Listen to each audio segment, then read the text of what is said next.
Hello guys, glad to have you on board again today. We have a lot to talk about, a lot more than what we had on the previous shows, as I've been sharing a buying signal yesterday on the Ethereum, both on TradingView and all the social networks I'm communicating to you throughout. And I said I was making the final buying entry on my Ethereum long-term scenario upon bullish engulfing pattern which happened during the night. So I got the stop order triggered when I was asleep, and I'm now fully invested into Ethereums. I'm no longer going to buy. I've been putting all the amount of money I was expecting to invest in that sector. I just took an additional 20% because for now the Bitcoins are not interesting enough to me, which means I've been taking a tiny amount of what I expected to put into Bitcoins and put it into Ethereum instead, but I still spare almost 40% cash available just in case Bitcoin were about to drop or was about to drop or something like that. So I just keep a spared amount of money ready to invest if for some reasons the Bitcoins were about to drop off and break down the major support. Because and that will be today's argumentation. I see lots of comments, no matter how, no matter what, people think that if Bitcoin goes down, Ethereum obviously will and will eventually do even more than that. First, I think it's wrong. Secondly, I think it will even be worse than that and be the opposite. This is what we call the decorrelation and recorrelation structure. This is something I already have shared with you guys long ago, and clearly that pattern is at play right now. And we're going to talk about that today. So in order to illustrate that, I'm just going to compare this. So I'm going to take, just to avoid unnecessary problems, I'm just going to take the Ethereums. USD. Okay, I'm going to take Bitfinex. No problems here. It's not necessarily what we care about in here. Nothing about the signals and everything like that. It's just we're going to compare BTCUSD to USD, both from Bitfinex. We clearly had some decorrelation out there. As you can see, markets that were moving together, they clearly are. When they're moving up, both are moving up. When they're moving down, both are moving down. When they're moving down, both, but just at some point we have what we call a decorrelation, which means the movements are way more amplified into one of the two assets that is benefiting from the decorrelation, and another one is suffering from it, meaning that the money is moving from one to other, or at least a lot more into one than it does in the other. This is what we call decorrelation, and whenever we get that phase, you generally got the opposite right after, just as we've got in here. Bitcoins were a lot beneficiating from the inward sensitive money in the cryptocurrencies, as it got the money way earlier than the Ethereums. The Ethereums followed, and then we've got the recorrelation phase, which means starting from there and going there, this is where we recorrelated. This is the point where what changed get back to normal, and as you can see, after that the prices were moving accordingly again. Okay, this is where we've been decorrelating and recorrelating. Okay, and whenever you do this, remember about that. I've been always clear about this. This is where we started decorrelation, this is where it ended, and as usual, this is where things have started to change. Where Bitcoins have been suffering from deeper pullbacks, Ethereums were benefiting and just using deeper, it was stronger on the bullish phases, and the Bitcoin was weaker on bearish phases, even though they were still moving together. You didn't have one moving up when the other was moving down. You just got both moving up, but with different amplitudes. So clearly here we have correlated instruments, but the problem is they do tend to decorrelate sometimes, and that decorrelation structure always has a switching point at which at some point things reverse, and what's been suffering from the decorrelation is going to gain from the recorrelation phase. I've been talking to you about this. You knew about that pattern. That pattern is at play for quite some time right now. This is where it started. Okay? This is where it all started. This is where we've got the decorrelation. As you can see, both were moving accordingly, and in here, something clearly benefited the Bitcoins and made suffering a lot more into the Ethereums. Okay, but both cycles were clearly respected. In here, they both try to go up, or at least to retrace, and in here, the Ethereum just done that with a pure lateralization kind of pattern. But this is where it all started. This is where it probably is about to end, and this is where we've got the 61% that makes the pattern changing, which means to me, if we are probably about to terminate this, this leads us with the possibility of what is probably going to be an end of that decorrelation, recorrelation phase, nearly about to happen end of October.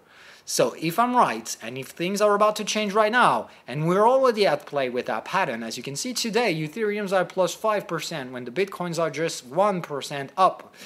It is now benefiting to Ethereums.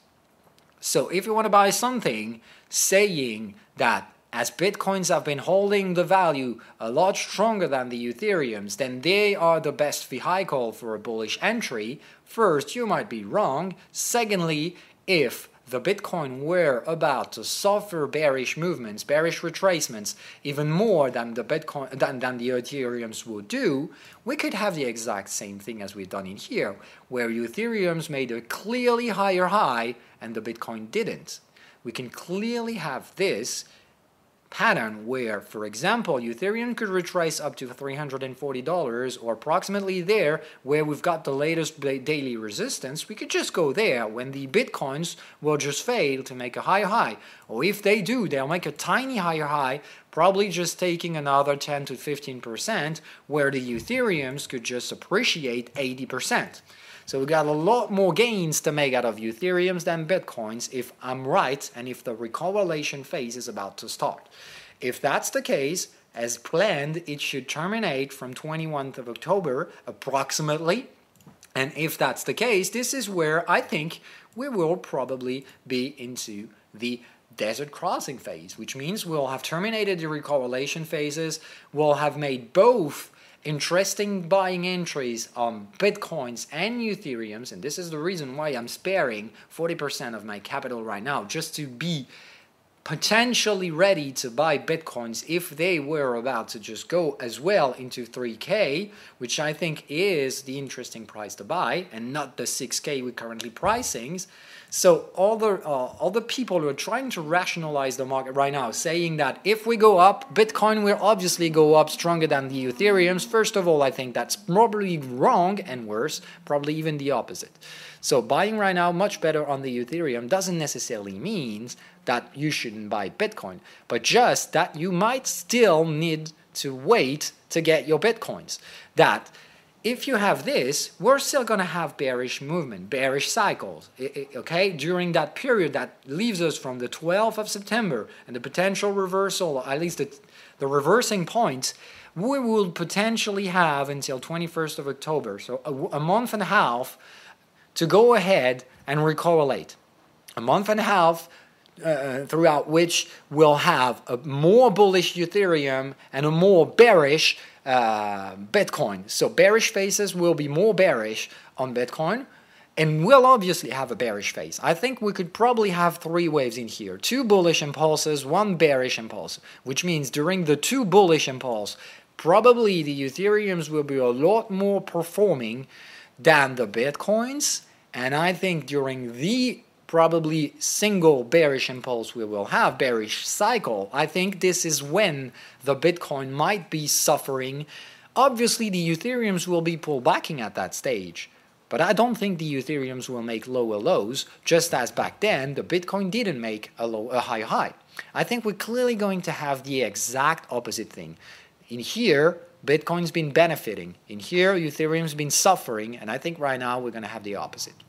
Okay, so from what I can see right here, we could have just this very strong Ethereum, tiny pullback on Ethereum, bearish breakdown in the same time happening in the Bitcoins, where everyone in here will just say, oh, fuck it, the Bitcoin is breaking 6,000. We obviously have to sell all our Ethereums. False. This is where you want to buy them. Everything that is going to be pullbacking on the Ethereum should be bought. So you shouldn't be scared if you just made the buy and hold. If we do have that pullback, I think we're not going to make a lower low. Even though the Bitcoin in here will just be a fucking falling knife. But whenever the two will have terminated that bearish phase, I think this is where all the short-term traders will get to speculate bullish afterwards, which means we'll have just bulls in that market. Bullish short-term traders, bullish long-term buyers, and probably nothing in between. Just to try, we're probably going to have some short sellers trying to get to sell again in here, but probably going to be a negligible volume, which means we're probably going to go straight line in here. And we're tracing back to the major resistances, meaning the Bitcoin will probably retrace back to its 6,000 to 7,000 area, where the Ethereum should probably get back to their desert crossing phase, which probably is about to be between $400 and $600. So let's consider that area as the desert crossing phase. This is where we've got all the major swings. This is where we've gone crazy bullish. This is where we try to go bearish but fail to make it. This is where we've gone bearish but probably going to have to restore bullishness. So I think this is where we're going to end this. Both Ethereums and Bitcoins should be dead for a few months and make the desert crossing phase after the bearish impulses that we just made, but still could be about to happen regarding Bitcoins. So this is why you don't want to buy Bitcoins right now. You might want to buy Ethereums right now. This is the timing. We clearly have the signal. As we stated yesterday, we're going to review this in the 2-hour chart time frame right after. And I think buying Ethereum right now, green light to me. Even though this has been the most bearish asset lately, shouldn't scare you out. Obviously, this is the opposite. Should encourage you to get there. We had much, much better prices to buy, so a much better risk-reward ratio to buy Ethereums than buying Bitcoin. So if you're trying to buy Bitcoins because you think those are stronger, you're probably going to be facing a nice bearish drop.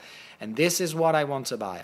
I said, and I stand on this, only solution to me is either Bitcoin's managing to break up 8,500 with daily candle closes. And in that stage, I'll be ready to say, okay, we might have terminated the bearish crashing pattern and be ready to buy. Option number 2, we fail it. We could break that high. As I said, we could just break it, try to make FOMO trading all the stupid traders and reverse them brutally. That wouldn't necessarily be that big of a deal. So don't consider crossing this like crossing a resistance. I don't think that's going to be the case. I think we can break it, but still fuck it afterwards. So buying Bitcoins to me can only be done below 5K or breaking up 8,500. Anything that happens in between is nothing I get concerned about. You can buy, once again, make a buy and hold, but all you have to do is just not changing your damn mind if for some reasons we were to go below 5K. Because if you buy and hold right now, and if we go 5K and you say, oh shit, I was wrong, I should never have done that, I'm getting out, I'm releasing my Bitcoins, then you're stupid. If you made the damn buy and hold, you should be ready to handle this. You should never switch your positioning. The only way you can switch is if this thing goes to 0. Okay? You've chosen to make a buy and hold. So don't change your mind. If buy and hold is the scenario, there is no outcome other than 0 value, which means you're never ever going to sell your Bitcoins unless they get to your targets. So it's a single choice out there. Either the market is going to fill your targets someday in the future, and it's going to take long, or it's never going to happen. But it's going to take years for you to sell those Bitcoins. If in 2 years we're still not yet breaking resistances, we're still falling apart, at that point you can figure out that the market is just dead and this is nothing you should have been investing in. And at that stage, okay, you can release your Bitcoins for whatever value they are still worth. But that's it. That's the only way you can get out of a buy and hold. As you should be ready to just lose it all, you don't want to release them. I mean, if ever someday the Bitcoins were worth just $1,000, what the fuck? Okay. If they were just $100, do you really want to release them? Or just hold them just in case someday they go up again? I mean, if they were for $100 and you bought them 6 fucking thousands, You don't want to sell those, so you're just going to make the damn fucking buy and hold and forever. You're just going to hold those prices, hold those Bitcoin even though they're worth nothing. This is where buy and hold has to, this is why buy and hold can only be done if you're ready to just lose it all. And if you lost it all, you just let go. You move on to something else. This is why you shouldn't just focus about cryptocurrencies and just spread the risk out there. Whenever you make an investment, you just don't want to put all your money into a single asset, because if it fails, you just lost it all, which I won't ever. To me, this is an investment potential in here. Clearly it is. But am I really going to risk it all on just this one? Obviously not. Okay, and you should be thinking the same. I'm here to teach you guys how to get better trader, how to become better traders. So if this is the goal, the final goal for you, clearly you cannot risk it all out there. So anyway, moving on to other asset classes, because we clearly have lots of things to talk about in there as well. We're going to start with the forex and US oil, other trades I've been taking. So yesterday I've been taking reinforcements on the gold as we broke that resistance. I'm going to get to the 2-hour chart time frame. No, sorry about that. First, as said, we will go to the Ethereums and I'll show you the double signal we just talked about. So this was the blue area. Remember that before getting into trading any signal with the indicators, first of all, you should take care of step 1 and step 2. Step 1 in cryptocurrencies is finding the context. Clearly in here, context is making a buy and hold, so you adjust the leverage accordingly, things like that, and you search for a technical area in which long-term entries are good enough to be made. So to me, that thing was trying to make a breakout below the $200, which was a breakout area, and trying to find some bullish entries below that breakout, meaning I would like the market to go there, trigger the stop losses, and failing to go below, finding some bullish support and retracing above that level. This is what we're about to make right now. We had a first shot in here, didn't trigger a double bullish signal, as this wasn't good enough. The taking profit triggered right here, and we've gone lower, so it didn't work out there. So this signal wasn't a double signal. This one as well isn't, because we didn't have momentum confirmation. In here was the first viable signal. You could have bought in here, clearly wasn't a problem. But as said, as that market is under high tension, I'm not going to buy until we have bullish engulfing on the daily chart. I said in here, if we do make the bullish engulfing, I'm ready to get in, eyes closed. We didn't. Okay, back then we failed. We were just here. We tried hard, didn't work out. So I said, I'm waiting for an additional and final bullish entry. We just got it yesterday, right here. But I didn't see this one in real time. But whenever at some point I had an alert in here and it got triggered right in here, I shared with you the update right in here, right on TradingView and things like that. I said, okay, green light to buy right now. And as you can see, the market has been following through. I said, next step, I want the market to exit that trend channel. We've done that. And now I want the market to reach out to $200. We've done that. So for now, the bulls have been showing the strength I expected them to show. So scenario is now about to get validated, which means those who've been speculating on that bottom, okay, things looks to be great. Doesn't necessarily is a won battle, but you started to won the first things. Sorry, it doesn't mean the war is over. It just said we started winning some battles out there, and that's all we care about. We were installing a bullish momentum, and we are now seeking for resistances, where back then we were just seeking for support and desperately trying to find some buyers. So now we have clearly a signal that the buyers are trying to get in. So you're not the only one trying to buy that market, and that's good. We've been limiting the risk by trading out there, and now the market is showing some strength. So we'll see how deep we can go. It's still speculative in the daily chart as long as we don't reach out to that area, but I still forecast that market to be able to do this just as fast as we've been going down, which means the damn fucking V-bottom structure I was forecasting.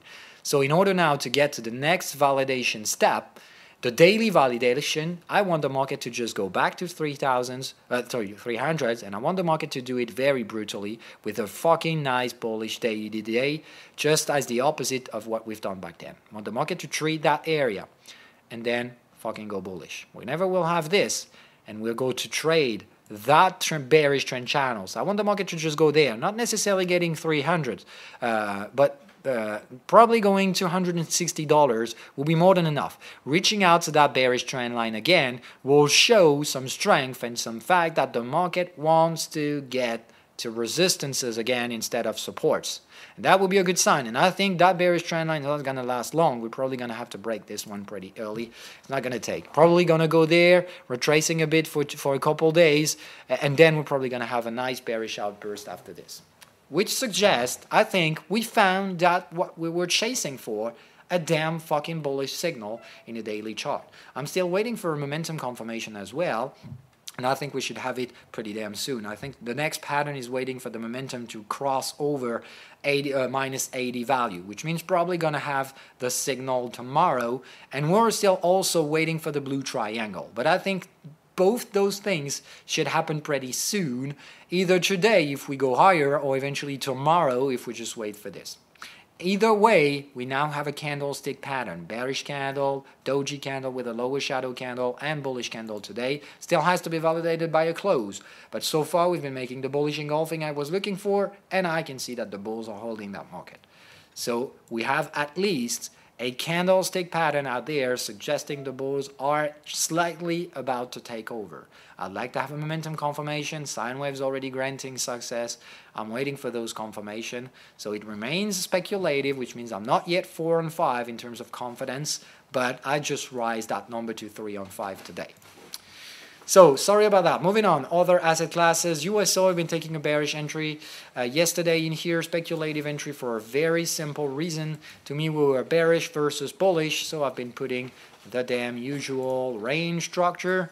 And I just sold the red area with a stop loss up here. I didn't got stopped out yesterday. We've got the sine wave triggering the reversal right after. So now I have just sine wave. Didn't have a momentum confirmation, so I'm not fully confident in here. And I'm clearly not leveraged. So in terms of signal, we're clearly not 4 and 5 in here. We're just 2 to 5. Okay? This is, and I will even say 1 to 5 in here. Okay? So at the current time, I'm very low leveraged out there. It's just yesterday I've been dipping a toe in the water, just tasting the temperature, very low leverage. I've basically been risking 0.3% loss on that level, which means very low leverage for a 3% loss, for a 2.5% loss. I've been risking 0.3% capital, so very low leveraged out here, just tasting temperature. Now that I have the signal, I'll be ready to get into some more bearishness, which means today, as we made the bearish engulfing pattern on the daily chart, I decided to reinforce that position. Okay, so now, back then, I was 1 to 5. Now I'm switching 2 to 5 because we are having daily potential confirmation. Okay, it doesn't come with a signal, as in the daily chart we got nothing, but we're trading a resistant area. Okay, clearly we made a double signal out there previously, so we're trading inside the daily bearish area, and we're trying to make a bearish engulfing pattern after an upper shadow candle. So if this holds on today, we'll have a nice bearish signal. If it doesn't, then I'll wait. So we need to have that daily candle close today. We need to make the bearish engulfing. If we do hold that trade, I'll hold it 2 to 5. If today we're making a lower shadow candle, I'll get back to 1 to 5 and probably get stopped out with the rest of that trade. But I'm slightly moving in here. This was the plan. I remind you that I've been fucked up missing that signal. I was so ashamed missing those gains as well. Now that we're having a pullback, I'm not hesitating. I'm damn fucking buying. Clearly and simply. If it fails out there, I'll get to wait for better prices in the red area up here. So if it's not working out well in there, I accept triggering a stop loss to just search for an additional and further potential bearish signal in that red area. Okay, and trade is not validated until we broke down the blue area. So we might have an additional buying signal in here, resistance, support, kind of oscillating in between, and whenever we break down both that support and this one, this is where we'll got the trend triggering.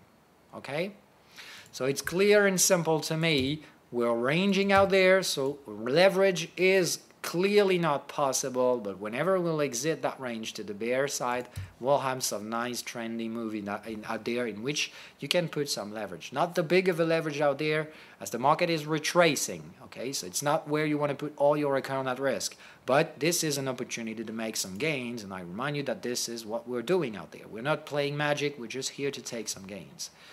Yesterday has been showing some reinforcements on the gold as well. 2-hour chart signal, not a bullish signal, but the break up of a bearish double signal after a breakdown attempt. So the market has been trying to break, shown a bullish signal in here. I didn't took this one, but I said if we are breaking that resistance, as we've made a double bearish out there, I said if we break this, I'll get bullish. So we broke this, I got bullish. Simple as that. I'm not just bullshitting out there. When I say something, I stand on this and I do trade accordingly. So bullish trade has been made out there. Okay, bullish entry upon breakout, so not that big of a leverage. I'm going to give you the numbers once again for full transparency. I was leverage 1, buying the dips and still having some remaining options back then. So I have an average pricing near there. So I'm not making huge gains already, as I've been holding some long-term trades that makes the fact that I don't have that big and that good of an average return price. So I've got an average return price in here, approximately nearly $1,200. It's not that bad, but it's not that good either.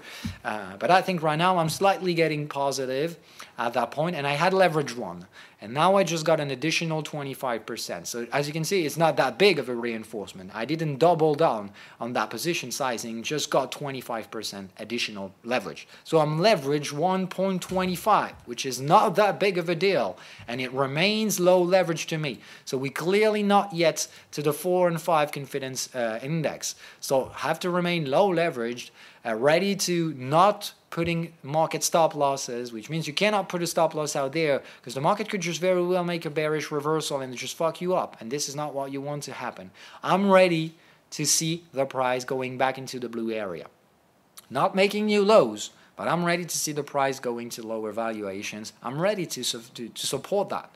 Which means if you put too much leverage, you're going to be down the corner and down the wall, and you won't be able to support those prices. You still have to, which means it's too early to get into leverage positioning right now. So I'm not leveraged. I need to make this clear. We're remaining 3 on 5 out there. Same thing goes for silver. It's the same destiny for those two. We're going to have numbers, and it's going to come pretty damn soon.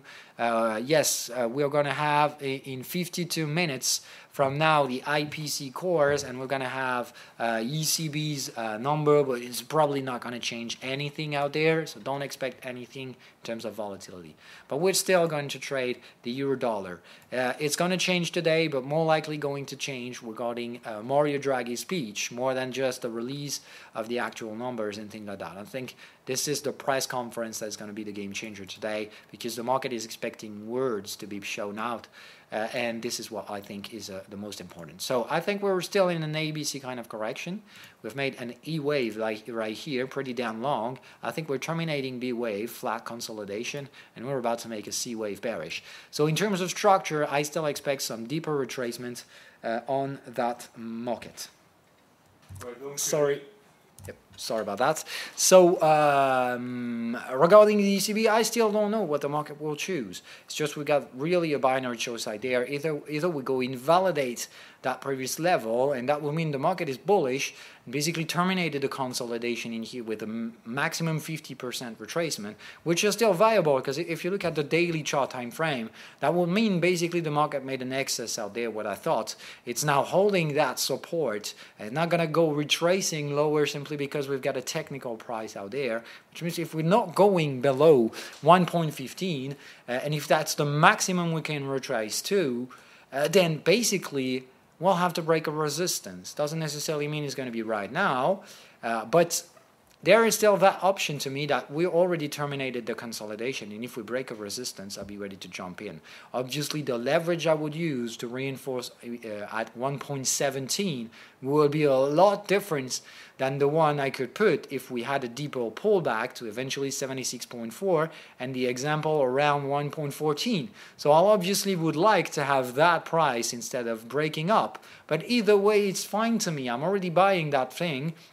It's just I'm trying to figure out what's the best option to me. Either having a deeper pullback to put some more money in there, or just having a clean bullish breakout by the ECB event. And if we do have this, I'm fine.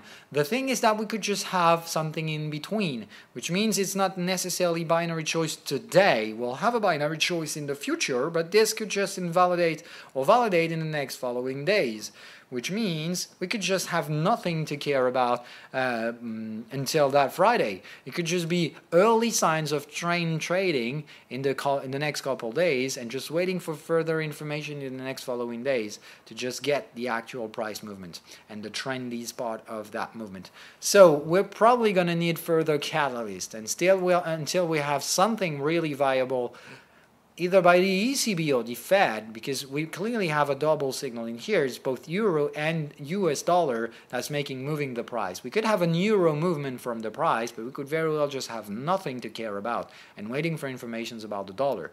I know the dollar is bearish right now. It's just a matter of time. So the bullishness of euro dollar could just come both from bullishness on the euro, and we'll have a timing today, but not necessarily obviously going to be the right one. We could also wait for an additional timing on the dollar, and when we'll get the two, bullish euro and bearish dollar, this might be the only timing that will allow us to actively break up the resistance. So needs to remain speculative. 2-on-5 confidence out there. If you're putting leverage, you're just totally out of the strategy. This is a time to speculate, so try to buy low, remaining low leverage, letting room for the market to work out the price area. And if we have to go lower, you shouldn't be triggering stop losses at that point. Okay? So it's basically waiting to have bullish signals only. You're not buying their eyes closed. You're buying only if you've got a double bullish signal to hour chart time frame. Daily chart is the context. The context tells us we want to buy there or buying the breakout up here. So if we don't have a bullish breakout pattern, you're not breaking that trade. You're not taking that trade. If you don't have a double bullish in that area, you're not buying either. It's simple as that. Respecting the strategy. If the market goes there and wants to go lower, it will just not trigger bullish entries. And if it doesn't, you don't want to be buying eyes closed an area that won't react. The other things haven't been changing. Of course, we're going to have to talk about this one. Fuck it. Fuck yeah. I know. I didn't know if I would be right or wrong. All I know is that right now I have slightly more. I've got a lot more better odds to be right. The entry was speculative entry out there, double bullish signal, and as I said, I'm buying this, I'm going fully leveraged, but in order to get to more confidence, I'll wait for further confirmations, and now we have it. We've got a double bearish, we've got bear, this is the best possible bearish signal, the double bearish, bear pattern and bear pattern on momentum. We've got the twice double bearish, so we've had twice the signals bears, and we've crossed through it like it was nothing. So that's great. Means the bears are no longer in control out there. We're clearly breaking them up, which means the bulls really took over on that bearish, on that bullish trend line, bottom of the trend channel. So I can clearly forecast that right now. We're done with it. We're done with that bottom. I think we can now move on to just change this to this. It still needs some further validation on the daily chart to be truly straightforward with you. But I think we're having more than enough right now today. We could have additional pullbacks. Doesn't necessarily mean this is over yet. We need to cross that resistance. So in order to get 5-on-5, we need to break this. So I'm confident, 4 and 5. But I'm not hugely confident to get to the trend installing right now. So I know the trend is probably going to trigger. I just don't know about the timing. Could take an additional weeks. I don't know. If we just choose to range longer in here, that's a possibility. All I know is that whenever we break this up by a candle close, things will be done. the market will be sealed and we'll have a trend installing slowly but steady, leading us to quite some bullishness, and we're going to fuck up all those long-term resistances, which means all the trend traders will be at play of that move. They'll all follow through, they'll all jump in to make some tiny gains, and I myself, as I've been speculating for months, I'm gonna take a fucking huge gain out there. I remind you that I will be leveraged 8 on that market without taking a single risk. I've been taking all my risks down there. I've been piling positions, getting pyramid in here, and whenever this thing is going to be triggering, it's still probable at that time, so I'm still not yet 5 on 5, but whenever I will get 5 on 5, and whenever we'll make that bullish breakout, you can be sure everyone's going to jump in. They all will be there to take their piece of the cake, but I'll take the biggest one for sure, as I've been piling risk on there for a month, which means I'll take huge gains, but I'm not going to take huge risks. You can yourself wait to get there and put the leverage 8 on that market. The problem is, if you put leverage 8 on a breakout trade, if the market is just falling like 4 to 3%, you're just going to take a 20% loss on your equity, which you cannot afford. And that won't be the case to me. I'll be leverage 8 with a stop loss in here at break even, and if the market goes there, I'll just surrender all my gains. But if the market goes there, I'm going to take a 50% gain at least. Okay? So that's how it goes. I've been working out that scenario for quite some time. I've been following it all the way down to the current days. I think we are nearly about to trigger that trend. It's still not yet validated, so don't be overconfident right now. That would be a mistake. You just have to be enough confident on those trades. Time to put leverage, time to put some efforts out there. After taking the gains, it's now time to reinvest those gains to get into forecasting the trend to trigger. But it could still take an additional 2 weeks. That wouldn't necessarily be the big of a deal. So if you're jumping in today, fully leveraged, that's a problem. It really isn't my case. I'm getting fully leveraged only because my stop loss is below the current lows.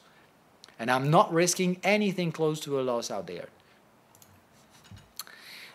So that was all that we needed to talk about and to update regarding the the forex market. We still have to talk about euro yen. We're back again at the fucking resistance one more time. So 3 days in a row we still have a bearish signal triggering, but it's not a double bearish. So the problem is that taking profit we had out there isn't sufficient enough. The double bullish out there is about to take over. So I think we're going to try chasing the stop losses out there. Probably going to have to go higher than that, which means I might be downgrading that number again, getting back to 2 on 5. And if that's the case, I don't really see what the market could be chasing out there. Because to be honest, I don't see us going there. Will still be a probability, so it could be a target out there. Don't generally think the market is going to be able to break that up. I think we're remaining in a bearish market, which means we cannot break that resistance. We could break this one, but I don't necessarily see why we would do it. So I think this is just going to be a trap. We're just going to go there, make a lot of bullish entries of stupid guys thinking that we're going to have a bullish thing, probably going to have a bearish outburst if we just have not a bearish euro today. So if for some reason the ECB is pushing the euro downward, for many reasons, and I don't know what they could be, and I don't really care about that. All I care about is that if we do have a bearish euro, we're going to have a bearish euro yen, and if we do have a bearish euro yen, I'm going to get into making gains. And all I want right now is for the market to validate that bearish cycle, get to fuck up the bulls, and trigger trend tradings out there, and getting to leverage positions. So in here, I'll be fully confident to rise the number to 4 to 5 if we go there. We have a double bullish in here as well. So to be honest, I could even do this, triggering this as well. I just need to be sure right now that the bulls are no longer in control. So I need a double bullish to be broken down. So right now, in order to get bearish, we need to fuck up that double bullish signal. And if we fuck it up, I'll have confidence enough that the market is bearish. So in here is where you switch to 4 and 5 and get to the leverage position on the euro yen. The goal is to go there and make a new low. So we're going to go lower than that, and obviously we're going to probably get to the expected area, which is a lot lower than the current pricings, which means if we want to go there, we're going to need to have a euro bearish and a fucking surging GPY. So I want to see risk showing up again in the equity market, and I want to see the euro on downward pressures by the ECB. This is the only way the euro yen is going downward. Otherwise, we're probably going to have to invalidate that scenario, take a loss, and just move on to something else. The euro yen would just have been fucked up by a too bullish euro and not enough bearish GPY. And in that case, and in that perspective, it will be more interesting to get into trading USD GPY or NZD GPY instead of just trying to get ourselves into the EURJPY scenario. I'll still be buying yen, because to me, in those assets, this clearly is the yen I care about. I'm just trying to figure out whether the euro, the dollar, or the NZD USD, the NZD is going to be the best currency to fight back on this one. Okay, it really is that. Finding the strongest, finding the weakest currency among euro, dollar, and NZD to get to fight about the strongest one, which I think is going to be the GPY. So it's speculative. Once again, all those trades are still at speculative stages. I'm just trying to figure out which one is going to be the good one to trade trend on to. And I still don't know, but I think as the time passes, euro remaining to be the most, the more the time passes, the stronger the euro will get against the dollar. So the more the time passes, the more I want to get into USD GPY instead of EURJPY. Even though right now, this is where I'm clearly having a lot more money in there than I have in there. So I'm just trying to figure out what the ECB will do today, and if they're trying to, for some reasons the euro is pushing further away from the dollar to the upside, I might have to readjust my leverage. So I'm probably going to have to take losses on the EURJPY. Not that big of a deal, not that big of a loss either, just to wait and eventually put the money later on to the USD GPY and making the switch I've been planning already for weeks. I know I have to switch. I just don't know when, and I don't know why. I'm waiting for the signals, and for now, it suggests the ECB will be the game changer. Problem is that this is an unexpected market catalyst. I don't know what the market will choose, and I don't know how strong the movement following will be. So, regarding that uncertainty, I'll have to adjust on the run. So I'll be in front of my computer right away whenever Mario Draghi will be talking, and I'll be watching for the price movements. And if I have to adjust, I will. This was planned, so I'll act accordingly to that plan. So we've done with the forex market, trying to figure out what the damn hell is going on with the with the stock indexes.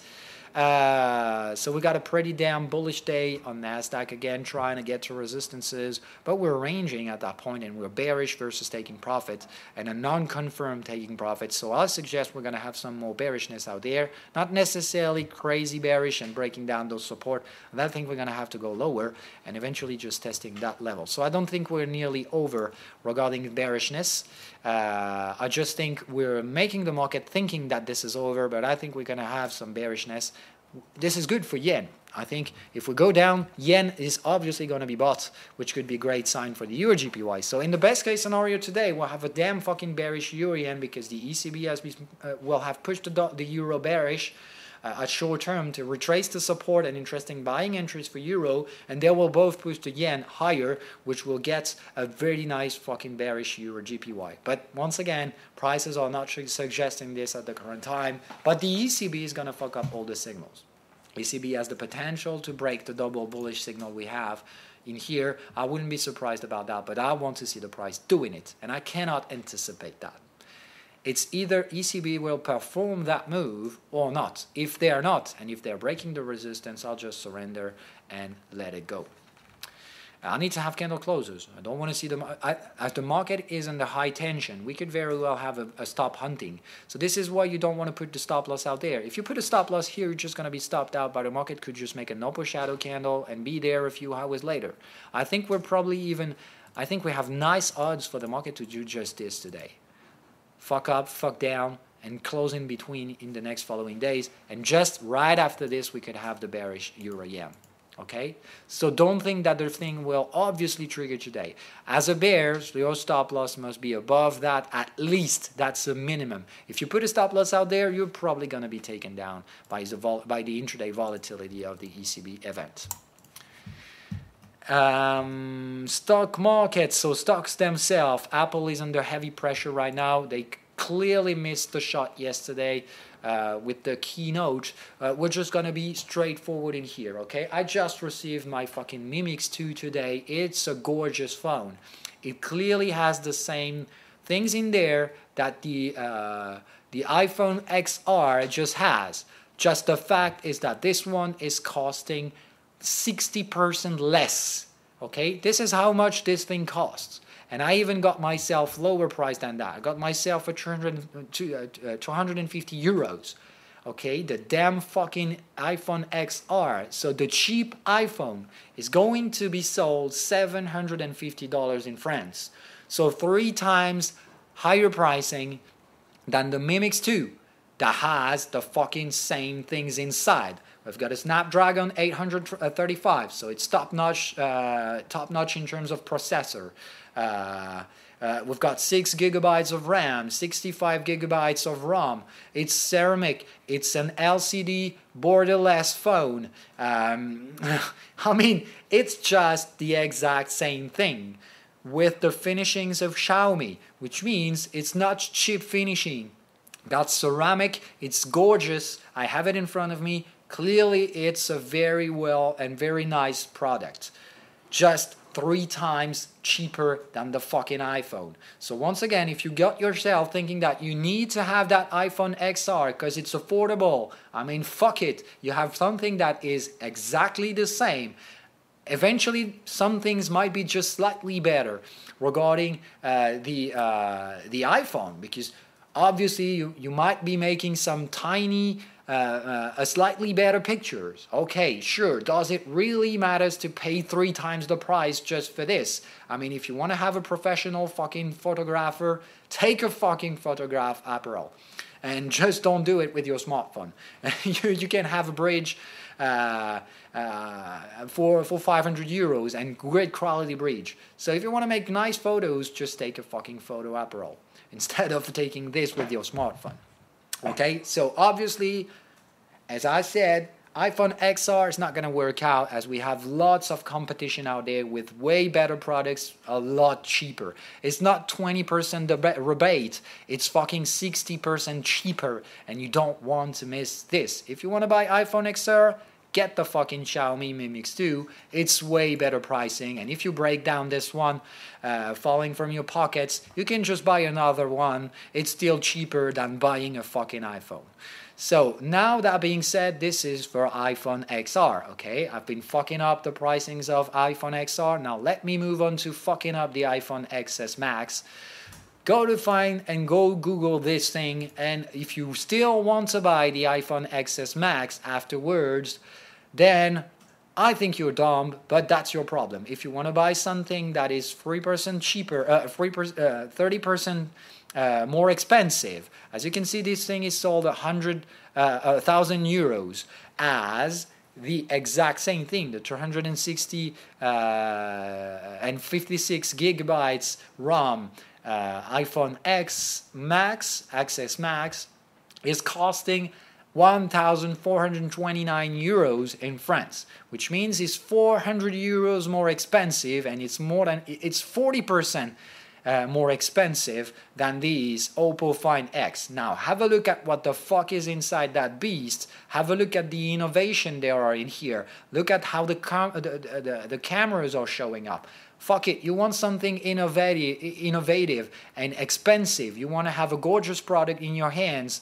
Put $1,000 or 1,000 euros in a cell phone. Then if you want to do it, don't fucking buy the iPhones. You want to fancy the phone you have in your hands. Get to buy this one. It's better. It's cheaper. So why the fuck would you buy something that costs $400 more expensive? You don't want to get yourself into this. There is no rational choice that leads you to buy iPhones anymore. It's no longer innovative, and innovation is elsewhere at a cheaper price. So why the fuck would you get to buy those products? This is a simple question. Now you do whatever you think is the best. If you still think that iOS worth to pay 30% more, an asset that is better elsewhere, then do it. I mean, I have no problem with that. If Apple is and still remains something you definitely fancy, then go ahead. But if you want to buy something with rational choices, to me, if you want to buy the iPhone XR, get to Xiaomi Mi Mix 2. It's better and pricier. If you want to get into buying the gorgeous iPhone XS Max, get to buy the Oppo Find X. It's cheaper, it's better, and it's more innovative. So that's how it is. You can try to compare those two forever. The thing is that this is the only conclusion you have to get to if you are reacting not emotionally but rationally. This thing is better and cheaper, point. Now moving on, Apple might be on the surge for a fucking bearish signal. We've got a double bearish, red arrow and taking profit pattern, suggesting that those who've been buying in here are nearly exiting the market, which means we'll make a lower high for the first time in a fucking bubbly asset. So if we do this and manage to make a lower low, I think that's end of the game for Apple. We're probably going to trigger the crashing pattern. So I'm ready to jump in. I'll still do have Apple selling entries on my account opened and waiting for the time being to reinforce those position. Might be about to happen in the next following days. Not saying I did. All I say is that I'm watching closely for this to happen. We have a double bearish and I'm clearly waiting for this to confirm. If I have it, I'm going to go in and I'm going to do it without questioning. Of course, there will be a stop loss above the market top, and if I'm wrong, and if the market go to push and surge one more time, I'll let it go. No problems being wrong a couple times on Apple. At some point I'll be right, and that thing will lose approximately 30 to 40 and even 50% of the valuation in just a few weeks because the market is going to crash. All those prices are stupid prices, not related to real income from the company and things like that. It's just the market has been giving heavy amounts of cash to buy other company. They didn't. At some point the cash is going to go out. It's simple as that. We've been giving them cash, they decided not to use it instead of fucking share buybacking. At some point it's going to cost a lot. And it's going to cost probably a 30 to 50% valuation drop. So you take that price, you make a minus 30%, that's the minimum we'll do. And generally the price will break below the volatile phase that preceded. So this is where we've gone volatile regarding Apple. We're probably going to have to break lower. So expect that if you're buying Apple right now, more than $200 for a share, expect that you could do it for $140 in just a few weeks. If you're just patient enough to wait for the market to crash, you'll have much better prices to buy than buying right now. And just to be straightforward in here, I've been watching the keynote yesterday on replay. All I said was astonishing. All I saw was astonishing. I watched out for the comments. I really didn't care about the bullshit they were trying to sell me out there on their keynote, trying to make me think that buying something that is 30% more expensive was better for many reasons. Those reasons were just bullshit. I'm looking for a cell phone and a smartphone. All I care is what it does. It does the same thing as something that is 30% cheaper. I'm buying the cheaper one, points. Otherwise, you need to make innovations, which we're no longer doing. So I don't really care about your product. It's no longer competitive. And it's going to take time for people who were buying Apple to just move on to something else. But when they'll do, they'll not get back. And means the profits won't be there for something that have been fucking pricier. So Apple shares are going to drop. I know that. It's just a matter of time. I just don't know when. I'm trying to find the interesting tipping points. And I think we're having one nearly about to come.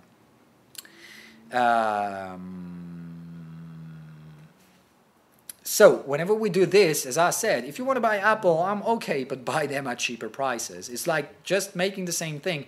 And what I saw yesterday on the comments really shocked me. I saw stupid retailers who were there saying, okay, $1,000 an iPhone. I'm no longer going to buy iPhones, but I'm going to offer myself $1,000 of Apple shares. I might be making more gains out there by buying the share and buying the speech. I mean, basically, it's buying the company instead of buying its products. But fuck it, that's a hype company whose only hype is to sell products at very high pricings. Meaning they're making money out of huge margins on the productivity, on the products, which means to make those margins and get that cash and get the profits, you need to sell those fucking products. So if you're making gorgeous products are way more expensive than your opponents, and you're not selling your things again, you're going to have a big problem because you're not going to make profits. And not making profits when your asset is valuated more than $200 and you got more than 1,000 fucking billions market cap, it's not going to last long if you're not selling things anymore. So this is how it goes, and how stupid that that scenario was in some people's head. They are now ready to buy Apple at the most expensive price ever they've ever been, thinking that now the products are shitty, but we need to buy the speech. We need to buy the asset at its fucking highest prices ever. I mean, look how stupid the scenario is. They're now going to get ruined by buying the most expensive asset on earth for the most stupid reasons, and they're probably going to lose 50% of that investment, because most of those guys will buy the highs and sell the lows. So they're going to lose at least 30% of their investment, and they'll not even have a cell phone, a fancy cell phone. They're just doing all wrong. They will not even buy the cell phones, but they like the company and they're going to buy the stocks at the most expensive prices and probably going to have to suffer a subsequent loss afterwards. So this is the end of it. Now we're having retail traders buying with a fucking parabolic price, and we're starting to have volume. It's been a week that we're been above the 20-day volume average. So it's not a good sign. Prices are not moving higher. They are moving lower with volume and retail's buying after a parabolic move. To me, this is all I'm looking forward for to have a crashing market triggering. All I need is the market to break down the support. If we fail breaking that support and we go break the resistance, no problem. I'll just wait for further timing. If I get to break down that support, I'll go fucking bearish and I'll trigger the crash pattern. And then the market will choose, giving me right or wrong, and I don't really care. I'll just have something to trade with a decent risk-reward management, and I'll simply do it. The rest will be in the market hands. Prove me right or prove me wrong. The fact is that if I'm wrong, I'm going to take a tiny loss. If I'm right, I'm going to take a fucking huge gain. And that's all I fucking care about. So, trying to figure out what the indices will do basically depends on Apple today. If today Apple is sold for some reason and is triggering a crash, you can be damn sure the Nasdaq is going to collapse, S&P 500 as well, and they all going to fucking collapse. If they don't, this is what I'm going to do. I have a clean double buying signal in the daily chart time frame on the Shanghai Composite, which means if for some reasons things do well today, the ECB is not making market moves to break down support on the equities, I might be ready to buy equities, but I'm certainly not going to buy Nasdaq or whatever shit this is. All I'm going to buy is Chinese indices, because right here we've got interesting prices, we've got a clear signal, it remains a taking profits, so you don't want to expect the market to surge after this. All we can expect is to retrace the resistances, but we clearly have a very nice potential to take out there if this is going to be bullish. So if the market decides to be bullish on equities, you don't want to buy Nasdaq. You want to buy Shanghai Composite instead. And obviously, if it goes wrong, and if all the assets decides to break supports, obviously going to be stopped out on the Shanghai Composite. But once again, it's not being right or wrong that we care about. Look at how much do you risk if you buy Shanghai Composite to how much gain. Look at how much you risk on the Nasdaq for how much gain. You clearly don't have an 8% return to expect on the Nasdaq. If we make a higher move, probably going to get stopped there. So it's an additional 4%, 2 or 3% upward move potential on the SPX. Same goes for the Nasdaq, where you got a potential 8 to 9% return on the Shanghai Composite for the same amount of risk. So you clearly want to buy Shanghai Composite instead. It's just how it is. And if you're wrong, you just take the loss and move on to something else. If you're right, you're going to take a much bigger gain buying Shanghai Composite instead of Wall Street. So do rational choice. Now we clearly know the market is irrational. It's been a long time already. It can last a little longer, but that shouldn't make you change your mind. We're still applying the same strategy here because that strategy works. It hasn't. It already has proven its workability. So it's nothing I'm going to change. It's just right now it's been put at risk because the market is acting irrational. The market can do that, but it cannot do that forever. At some point it's going to go rational again, and whenever it will, I'll get back to making huge gains as I usually do. It's just right now things are a little glitchy, a lot more glitchy, because of this current market that is trying to figure out if we should go down or go up. Doesn't want to go down, but no, we'll have to do it someday. It's kind of a complex feeling right now as we're having long-term sellers versus very aggressive short-term buyers, and this thing is really complex. But anytime soon, the bears will win. It's just a matter of time. And we have a timing. Not trading that timing will be a mistake. I know I'm speculating, I know I can be wrong. If I'm wrong, I'm going to lose probably 10% capital out there. If I win, I'm going to make a 50 to 60% win. So obviously I'm trading eyes closed, even if it has to be going to the wrong side first. Okay, I hope you got that point. So today is going to be a great day for stocks, at least could be, but really it's all spinning around the Apple share. If Apple is triggering the crash, obviously Wall Street is going to surrender all the gains at once, and you can expect a 15% drop on all the Wall Street indexes, and probably a lot more in the Nasdaq that could suffer a 30% drop in the next following month if we do trigger that bearish trade. It's speculative, really, once again, and this is why I've been putting those index numbers, those confidence indexes, right in here. To me, we're still 2 to 5. So if you're thinking I'm fully leveraged, as I'm fully confident and things like that, I'm clearly not. We have the signals to sell, no problems with that. The thing is that we still do have a problem. Okay, some indices are showing signals to sell, some doesn't. The Nasdaq showing strong signals of selling, not the SPX, not yet. Okay, so really this is a mess. So we need to trade that patiently, not leveraged. It remains speculative as long as I haven't been proven right. You can be damn sure that the day I'll be switching that number to 4, I'll be damn happy to get into a leverage position shorting the SPX and all the US indices, as I've been waiting for this for a long time.